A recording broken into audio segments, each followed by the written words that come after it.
Посадка лесных культур на площади более 1000 гектаров, выращивание более 1 миллиона посадочного материала, древесных и кустарниковых пород, создание цехов по разливу меда, переработке и сушке сухофруктов и семян лесных пород, инвентаризации леса. Все вышеперечисленное – это планы Госагентства лесного хозяйства на текущий год в рамках указа президента об объявлении 2022 годом защиты горных экосистем и климатической устойчивости. У нас в питомниках мы вырастили посадочный материал на 6 миллионов.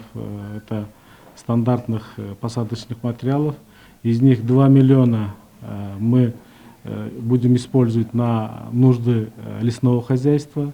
То есть они будут посажены именно на территории Государственного лесного фонда.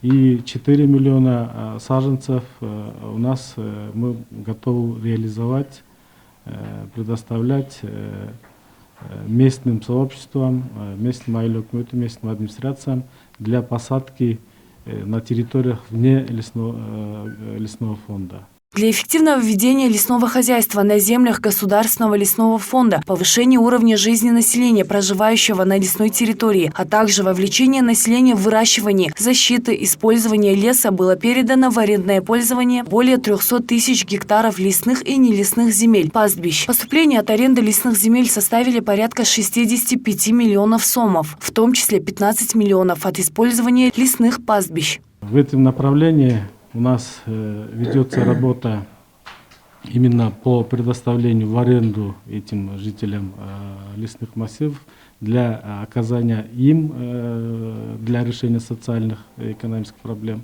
и для решения вопросов по увеличению территории площадей лесных массивов.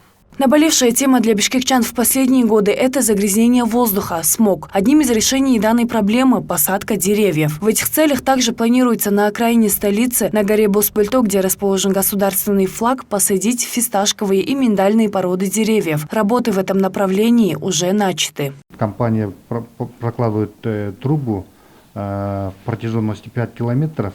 Если это будет проложено 5 километров и мы доставим туда поливную воду, то мы освоим где-то в порядке 400 гектаров земель. Там будут высаживаться лесные культуры фисташки, миндаля, засухоустойчивые породы. О полении и цифровизации Госагентства лесного хозяйства рассказал Алмаз Мусаев. Все карты лесного фонда у нас оцифрованы, и в настоящее время идет инвентаризация всех арендаторов и для приведения именно документооборота, отчетности в цифровой формат. Работы также ведутся и по созданию интернет-платформы «Зеленые горы Кыргызстана» для участников международного рынка, желающих сажать лес у нас в стране. Основным блоком портала должна стать интерактивная карта лесов Кыргызстана. Наргиза Нурмаметова, Джантай Макенов, Пирамида.